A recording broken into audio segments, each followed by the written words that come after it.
Bienvenidos a Parlamento Abierto. El debate encaminado a construir una reforma electoral se intensifica en la Cámara de Diputados.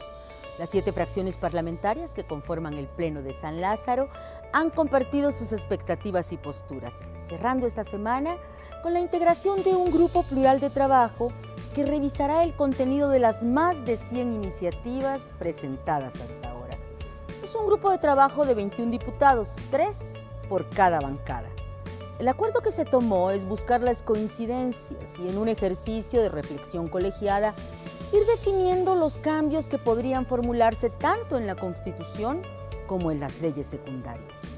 Si bien es cierto que este proceso se desató en abril pasado, hace 6 meses, a partir de la presentación de la iniciativa que el Ejecutivo Federal hizo en esta materia, hoy están sobre la mesa los análisis, las discusiones de todas las propuestas que en materia electoral se han registrado aquí en la Cámara de Diputados desde septiembre de 2021, cuando inició esta 65 legislatura, la legislatura de la paridad de género, diversidad e inclusión.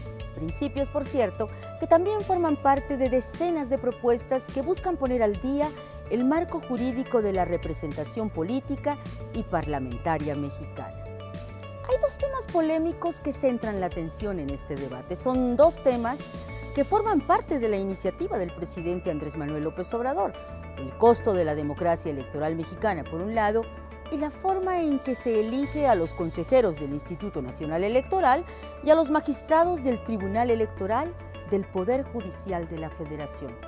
Es cierto que son asuntos que ya se habían diseccionado en los foros del Parlamento Abierto de julio y agosto anterior, que se hicieron aquí en el Palacio Legislativo de San Lázaro, pero ahora son materia de las 3 comisiones encargadas de construir un proyecto de reforma: las comisiones de puntos constitucionales, la Comisión de Reforma Político-Electoral y la de Gobernación y Población. Estas comisiones unidas dieron por inaugurada este martes 25 de octubre la ruta hacia lo que en términos parlamentarios se denomina el proceso de dictaminación.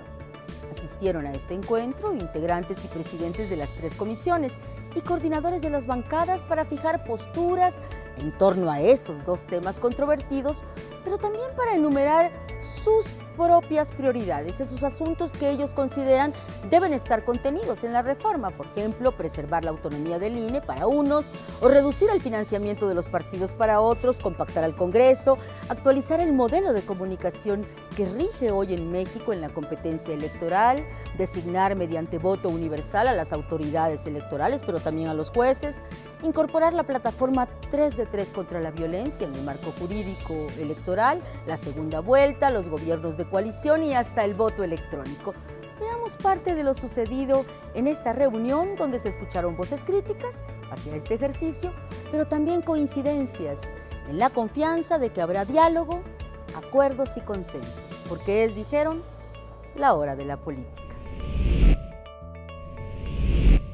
Por acuerdo de la Junta de Coordinación Política, se llevó a cabo la reunión de trabajo de las comisiones de reforma político-electoral, puntos constitucionales y gobernación y población, con el objetivo de estudiar y analizar las diversas iniciativas de reforma electoral.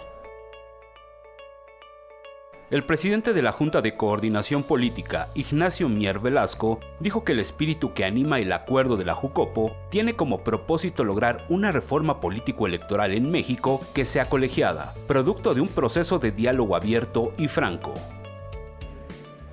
Tenemos 51 iniciativas de reforma constitucionales de los diferentes grupos parlamentarios o de diputadas y diputados que lo presentaron de manera individual. 57 iniciativas de reformas a las 6 leyes que están vinculadas a los procesos electorales o a la cuestión político-electoral. La diputada Aleida Alavez Ruiz comentó que quieren que la actividad electoral sea austera y que la democracia no le cueste tanto a la gente. Por eso, se busca eliminar el financiamiento a los partidos políticos y reducir las estructuras electorales. Coincidimos con el planteamiento de un nuevo sistema electoral en México, un sistema que sea austero, que erradique la corrupción y la dilapidación del erario en gastos suntuosos y frívolos que nada benefician al pueblo. Por su parte, el diputado Jorge Romero Herrera enfatizó que van a construir un dictamen plural desde todos los partidos políticos. Para nosotros habremos de avanzar en una reforma electoral para mejorar nuestro marco regulatorio electoral. Jamás para atentar contra las facultades de las autoridades electorales. Jamás.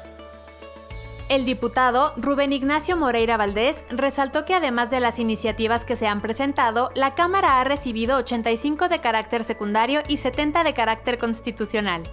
El PRI no anticipa su voto a favor de ninguna reforma, pero es importante que todas se desahoguen. Y nosotros hemos dicho claramente, tenemos un límite. No vamos a permitir que se dañe al INE ni al Tribunal Electoral Federal. El diputado Fausto Gallardo García confía en que serán más las coincidencias que las diferencias, porque el objetivo es buscar el mayor beneficio para las y los mexicanos.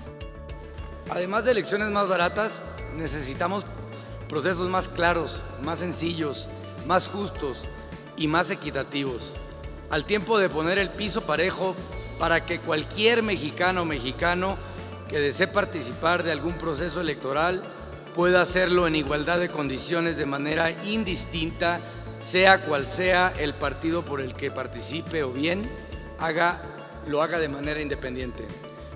De igual forma, el diputado Gerardo Fernández Noroña comentó que no es sencillo construir un acuerdo, pero que si se plantea el objetivo fundamental de fortalecer los procesos democráticos y el sistema de partidos, que es la manera en que está representada la ciudadanía, se puede llegar a los acuerdos que nos permitan alcanzar una reforma constitucional que haga más sólido y más confiable el proceso que se llevará a cabo en 2024.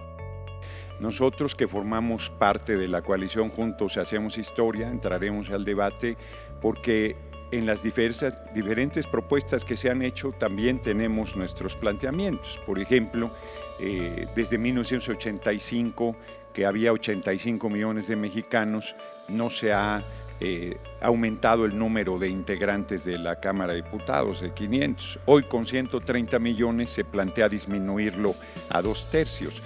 Por su parte, el diputado Salvador Caro Cabrera resaltó que este dictamen impulsa un proyecto parademocrático que va a desvirtuar nuestro sistema y el esfuerzo de muchos mexicanos que lograron llegar a la alternancia y fortalecer las instituciones democráticas.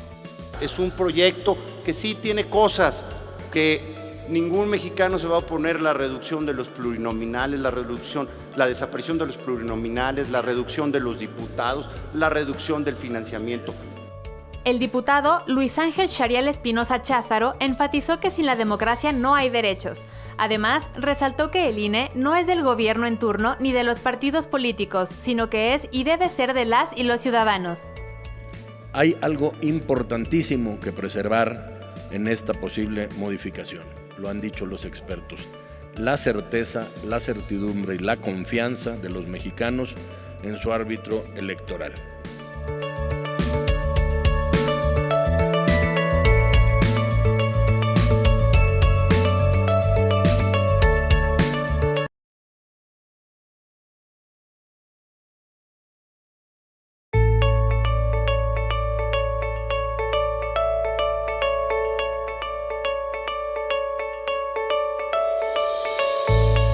Gracias por continuar en Parlamento Abierto. Una de las facultades del Poder Legislativo es revisar y evaluar el desempeño del Poder Ejecutivo. Por eso, la presentación cada año del informe de gobierno al Congreso de la Unión y lo que se conoce como la glosa, en referencia a la disección que los diputados realizan de las políticas públicas de la Administración Federal en diversas materias. Otro componente de este ejercicio de rendición de cuentas son las comparecencias de secretarios de Estado y de funcionarios que, ya sea en el Pleno de San Lázaro o ante las comisiones legislativas, responden a cuestionamientos, a propuestas y valoraciones de sus integrantes. Este lunes tocó el turno al director general de Petróleos Mexicanos, Octavio Romero Oropeza, quien informó sobre las finanzas de Pemex, sus niveles de exploración y producción, y lo hizo ante diputados de las Comisiones Unidas de Energía y de Infraestructura.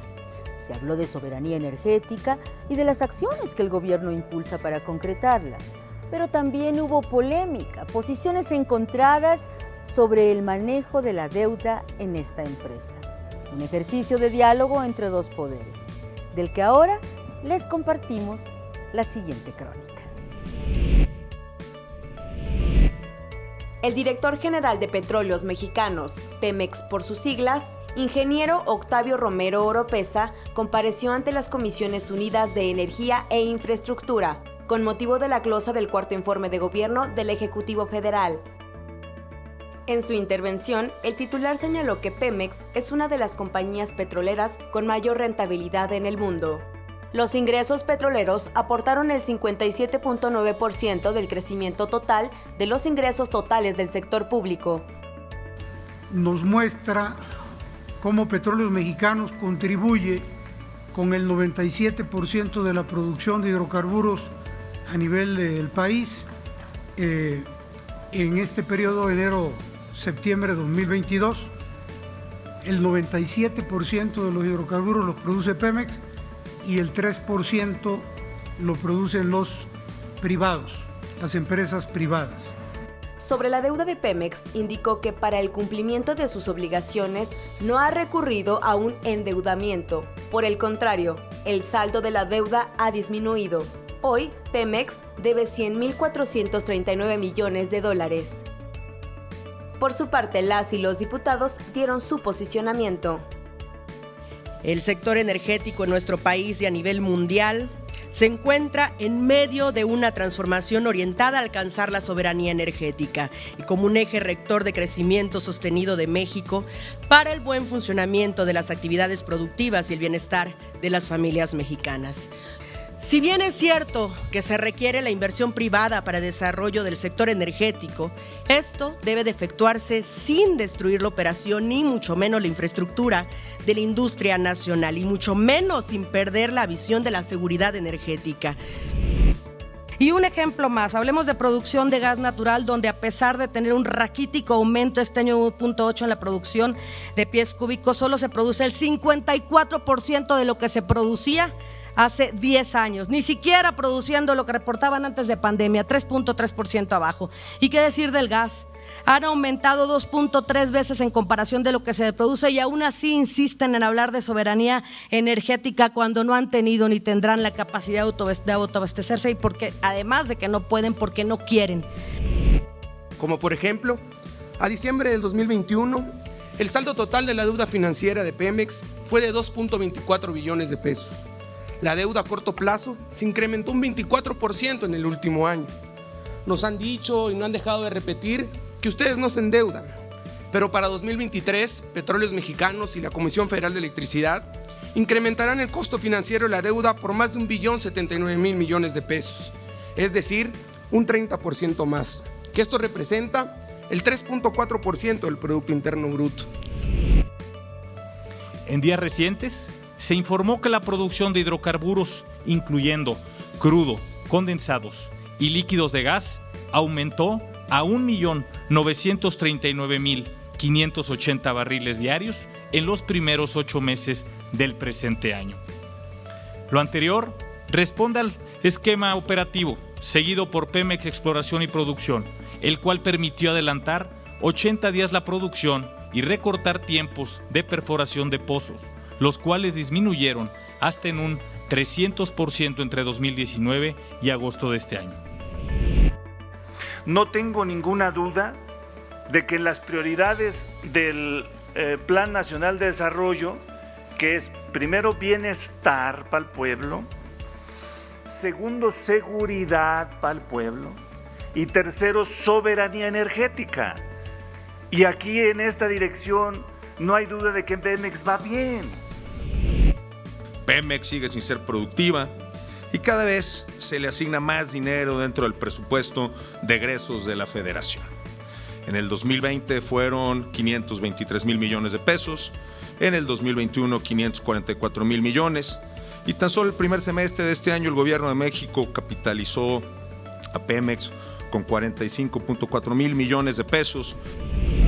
A las mexicanas y a los mexicanos, señor director, Nos interesa que Dos Bocas produzca ya gasolina, pero sobre todo que sea mucho más barata, honrando la palabra del presidente Andrés Manuel, que durante 12 años dijo que llegando a la presidencia de la República, la gasolina costaría 10 pesos.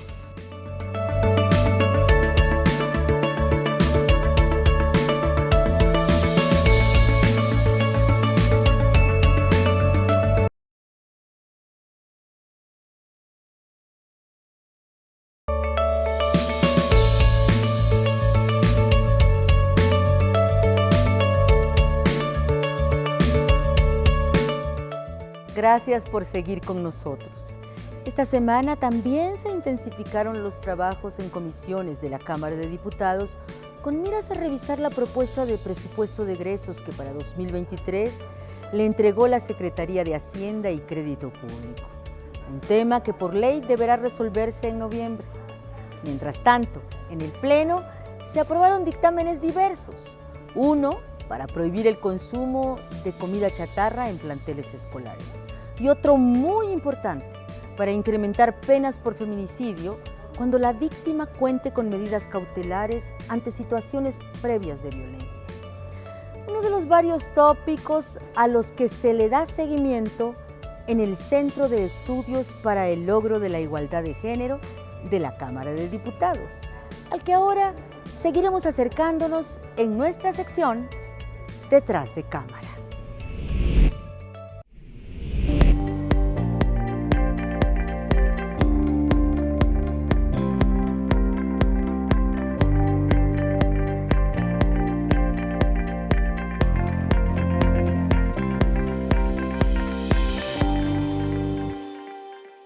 ¿Cómo es su interacción con otras instancias de aquí de la Cámara? A lo mejor, bueno, me comentabas también de la subcomisión, que está en la Comisión de Presupuesto, pero sí, con otras comisiones, con la Comisión de Igualdad de Género. Bueno, la verdad es que es bien interesante el trabajo que llevan a cabo las comisiones.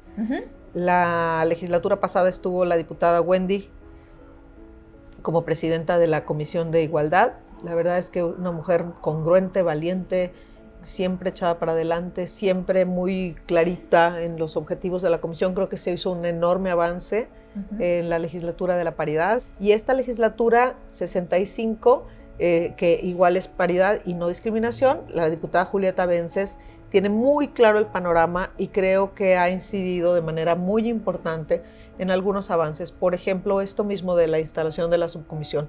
Y creo que eso ayuda mucho porque acá en esta Comisión de Igualdad se pueden tratar los temas sustantivos, pero si no se vincula con la asignación presupuestal, muy complejo llegar a concretar acciones específicas. Entonces trabajamos mucho con las y los diputados, trabajamos mucho con la Comisión del Trabajo, nos mandan muchas solicitudes de atención técnica. Creo que en el tema del trabajo hay un reto importante para ir visibilizando estas desigualdades y llegando a acciones muy claritas para combatirlas. Y mira, a lo mejor la gente luego no percibe los cambios, pero solo por poner un ejemplo, hace 20 años, 25, cuando mucho, las empresas podían poner en sus lineamientos no contratar mujeres embarazadas, no contratar mujeres con hijos e hijas, renuncia anticipada si la mujer se casaba, y eso era legal. Hoy, siquiera que te pidan una prueba de embarazo como requisito es ilegal. Sí. Entonces, claro que ha habido avances. Claro que hoy una mujer con hijos tiene el mismo acceso, o debería tenerlo, al menos legalmente lo tiene, a participar del mercado de trabajo. Sí, de hecho puedes hasta demandar si te Absolutamente. Despiden y tienes la sospecha de que fue por tu embarazo. Entonces, es importantísimo que veamos que efectivamente hay muchos avances. En el Centro de Estudios hemos dado un seguimiento de la integración de la Cámara, por ejemplo, y cómo desde la primera legislatura en la que hubo una mujer, Aurora Jiménez de Palacios, hasta la legislatura 64, en donde se llega a paridad, y esta en donde por primera vez hay el mismo número de diputadas que diputados, 250 y 250. Y la gente dirá, ¿y de qué sirve que sean igual número de mujeres que de hombres? Porque a partir de que empiezan las mujeres a legislar, se empiezan a atender temas sustantivos que nos importan a las mujeres. Este tema de la no discriminación, menstruación digna, por ejemplo, ese es un impuesto que ya la Secretaría de Hacienda puso tasa cero a todos los productos de higiene menstrual. ¿Por qué? Porque era un impuesto que solo pagábamos las mujeres. Sí.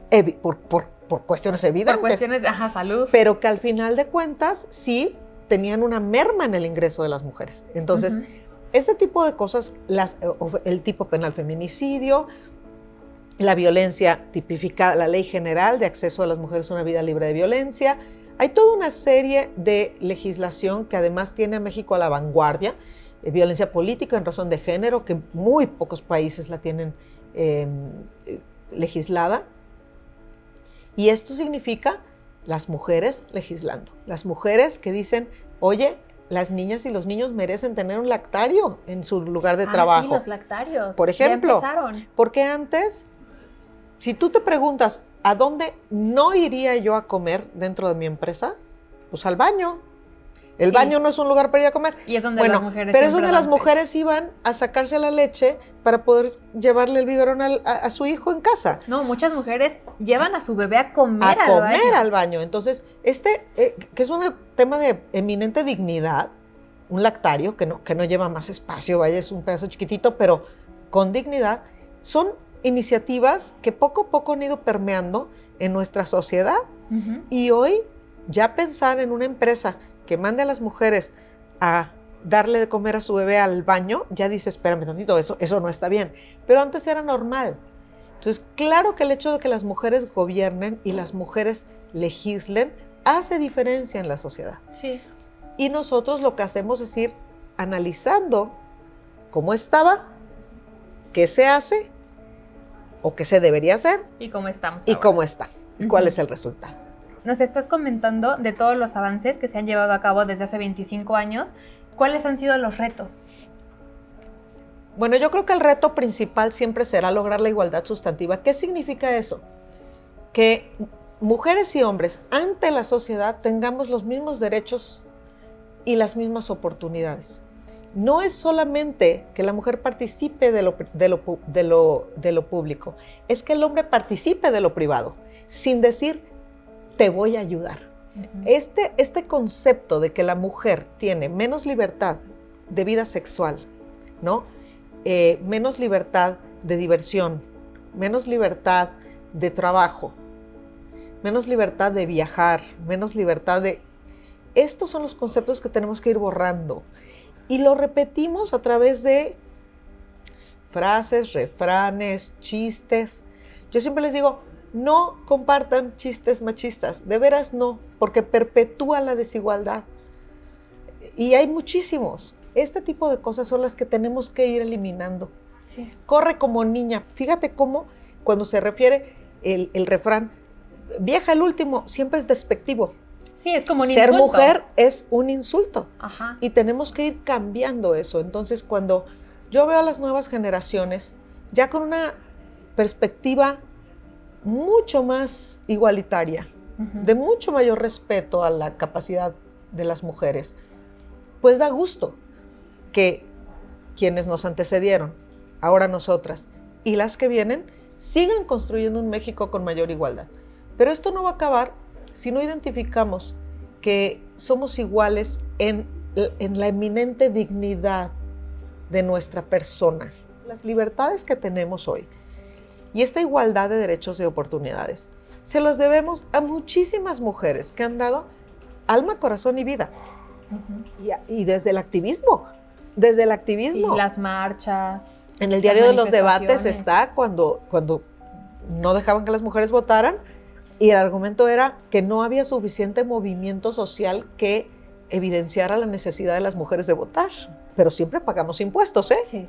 O sea, no votábamos, pero sí pagábamos impuestos. Entonces, ahora la verdad es que sí ha habido avances, pero todavía hay una parte de la población que no entiende que se vale que una mujer diga no, que se vale que una mujer diga ya no quiero estar contigo, La mayoría de los feminicidios tienen que ver con esto, de eres mía o eres de nadie. Pero es que las personas no somos de nadie, las personas somos de nosotros mismos.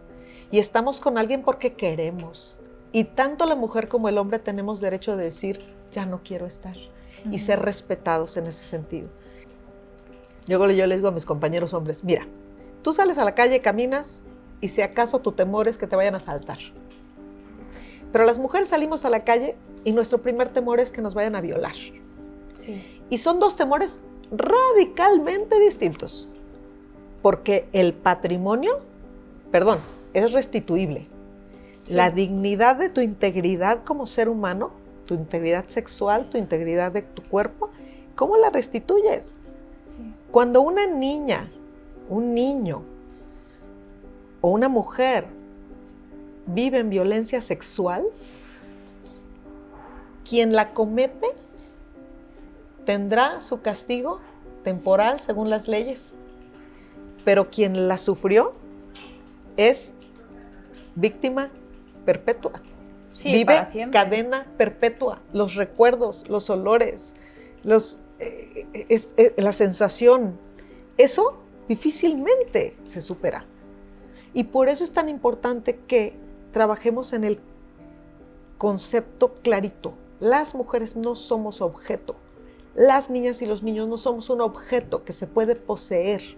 No somos una cosa, somos un ser. Y por eso ese ser tiene que entenderse en esto que al final denominamos igualdad sustantiva.